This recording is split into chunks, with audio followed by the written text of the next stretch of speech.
क्या लग रहा है और जनता चाहती हुई दिखेगी इस बार? बिल्कुल लोकल फॉर वोकल, लोकल को ही लोग महत्व देंगे। जो अपनी गलियों को नहीं जानेगा, जो अपनी मिट्टी को नहीं जानेगा, और जो माँ गंगा के दिखावटी पुत्र है और समुद्र के किनारे जाकर तपस्या करेगा। तपस्या करना तो गंगा किनारे करो ना। खटाखट खटाखट वोट पड़ रहा है। उसके बाद मैंने कहा कि 4 तारीख को खटाखट जहाँ गिनती हुई, उसके बाद 5 तारीख से फटाफट फटाफट फटाफट शुरू हो जाएगा काम। बिल्कुल हम जितनी भी हमारी ताकत है, बेरोजगारी, महंगाई, सारी चीजों पर दिन रात हम लोग काम करें। फटाफट फटाफट शुरू, खटाखट तो वोट डालेंगे, फिर फटाफट शुरू हो जाएगा। फटाफट फटाफट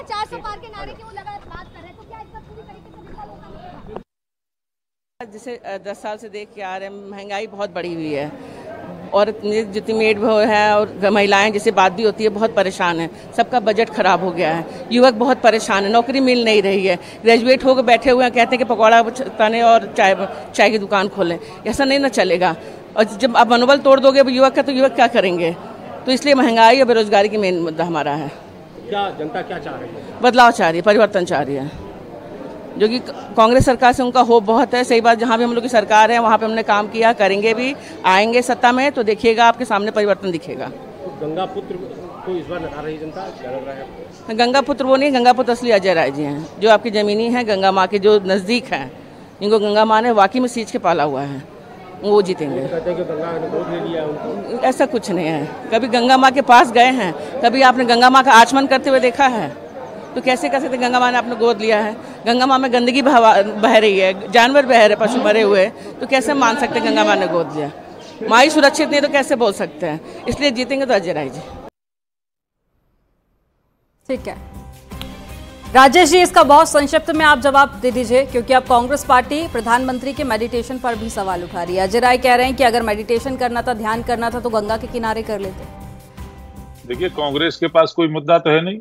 प्रधानमंत्री में कोई कमी निकाल नहीं सकते, उनके काम में कोई कमी निकाल नहीं सकते, सरकार की किसी योजना में कमी निकाल नहीं सकते।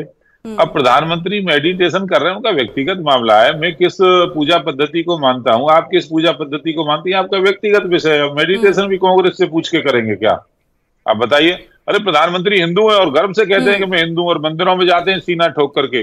अब कांग्रेस की तरह तो है नहीं। कांग्रेस घोषणा पत्र में कह रही है कि हम अल्पसंख्यकों को खाने की आजादी देंगे। पर आगे चर्चा करेंगे, लेकिन फिलहाल प्रभात त्रिपाठी जी, मैं आप ही के पास में आऊंगी। अगर पूर्वांचल की बात कर ली जाए, 13 सीटें यहाँ पर उत्तर प्रदेश में।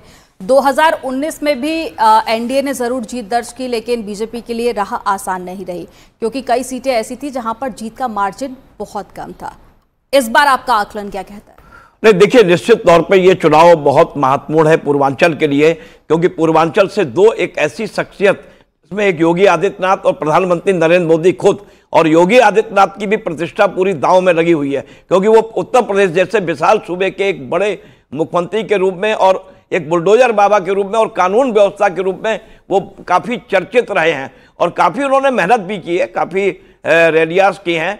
लेकिन जो पूर्वांचल का जो समीकरण है, क्योंकि पिछले बार 11 सीटें भारतीय जनता पार्टी जीत के अपने सहयोगी, यहाँ जो सबसे बड़ी अग्नि परीक्षा है वो सहयोगी दलों की है, जैसे सोनेलाल पटेल, अपना दल, निषाद पार्टी। तो ये जो लोग, जो छोटी छोटी पार्टियां हैं, इनके साथ प्रतिष्ठा भारतीय जनता पार्टी के साथ ये लगी हुई है कि क्या 11 सीटें भारतीय जनता पार्टी रिटेन करने जा रही है। जो 2 सीटें बहुजन समाज पार्टी ने, जब समाजवादी पार्टी के साथ अलायंस था, तब उन्होंने जीती थी, क्या उन 2 सीटों पे क्या स्थिति है? इस बार सर गठबंधन भी बदल गया है। हाँ, तो गठबंधन इस बार उसका असर कितना होगा, ये भी देखना काफी ज्यादा दिलचस्प हो जाता है। मैं सर लौटूंगी आपके पास में। बलिया से राजीव हमारे साथ में जुड़ गए हैं। राजीव, तस्वीरें आप दिखाइए, बलिया वासियों में कितना ज्यादा उत्साह है? आखिरी चरण का मतदान है, क्या बड़ी संख्या में लोग पहुंच रहे हैं पोलिंग बूथ पर? इस वक्त सुबह से ही बलिया में लगातार जो लोग हैं वो कतारबद्ध होकर मतदान कर रहे हैं। आप देख सकते हैं कि इस वक्त लगातार सैकड़ों की संख्या में लोग जो हैं वो यहाँ पर मतदान कर रहे हैं। इस वक्त हमारे साथ बीजेपी के वरिष्ठ नेता पूर्व मंत्री उपेंद्र तिवारी जी मौजूद हैं, जिनसे हम बात करेंगे। मंत्री जी, कितनी बड़ी चुनौती लग रही है बीजेपी? हेलो, कितनी बड़ी चुनौती लग रही है? देखिए, बीजेपी के लिए कोई चुनौती नहीं है।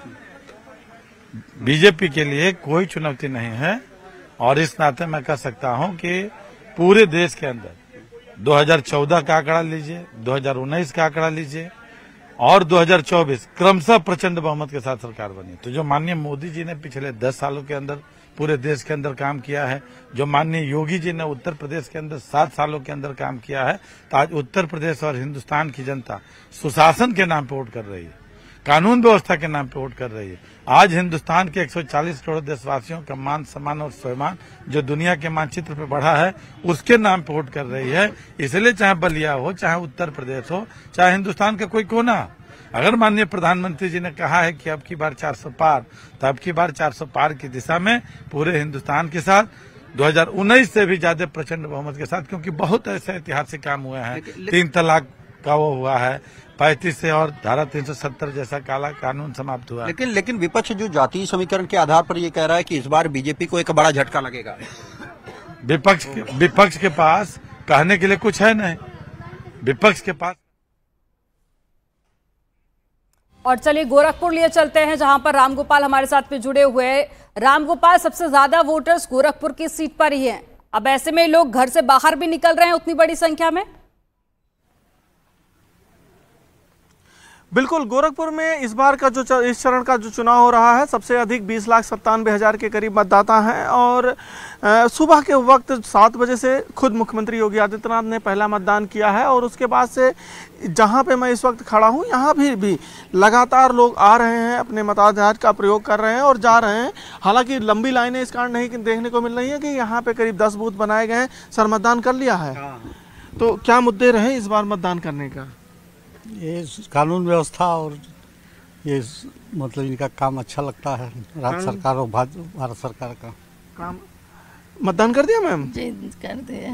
तो क्या रहा, क्या सोच के वोट किया? वोट सोच के ही दी कि आज के समय में योगी मोदी ऐसा ईमानदार और अच्छा काम करने वाला आगे कोई दिखाई नहीं दे रहा, अगल बगल भी। और कम से कम मोदी 7 पुश्त के लिए जमा करके नहीं जाएंगे, जो जाएंगे जनता के लिए छोड़ के जाएंगे। जनता के लिए छोड़ के जाएंगे। तो इस तरीके के आप भी दादा मतदान कर दिए हैं? तो क्या रहा दिमाग में मतदान करते वक्त? विकास का मुद्दा, गरीबों की भलाई का, और यही सब मुद्दे हैं। विकास का मुद्दा रहा। तो ये मतदाता हैं जिन्होंने अपने मताधिकार का प्रयोग किया। लेकिन अगर हम प्रशासन की तैयारियों को दिखाएं एक बार, तो आप देखिए कि जो बूथ है, धूप से बचाने के लिए यहाँ पूरा इंतजाम किया गया है। पानी की व्यवस्था है, साथ ही टेंट की व्यवस्था की गई है। इवन जो बुजुर्ग लोग हैं उनको आने के लिए 4 व्हीलर की भी सुविधा दी गई है कि अगर वो अपने गाड़ियों से आ रहे हैं तो वो सीधे बूथ के जहाँ पे वोटिंग की प्रक्रिया, वोटिंग शुरू होगी, वहाँ तक वो सीधे जा सकते हैं। इसका भी इंतजाम यहाँ पे किया गया है। यानी कि वोटिंग प्रतिशत बढ़ाने के लिए जिला प्रशासन, जिला निर्वाचन द्वारा जो भी तैयारियां की जा सकती थी, जितने भी इंतजाम किए जा सकते थे, वो किए हैं। अब बारी। तो गर्मी बहुत ज्यादा है, टेम्परेचर लगातार बढ़ता जा रहा है। इसको ध्यान में रखते हुए कुछ खास इंतजाम बूथों पर किए गए हैं ताकि लोगों का गर्मी से बचाव हो सके। तमाम मेहमान हमारे साथ में जुड़े हुए हैं और साथ ही रिपोर्टर्स भी ग्राउंड जीरो पर हमारे साथ में हैं। यहाँ पर वक्त हो गया एक बहुत छोटे से ब्रेक का। ब्रेक के बाद लौटेंगे, वहां कवरेज जारी। आप देखते रहिए न्यूज़।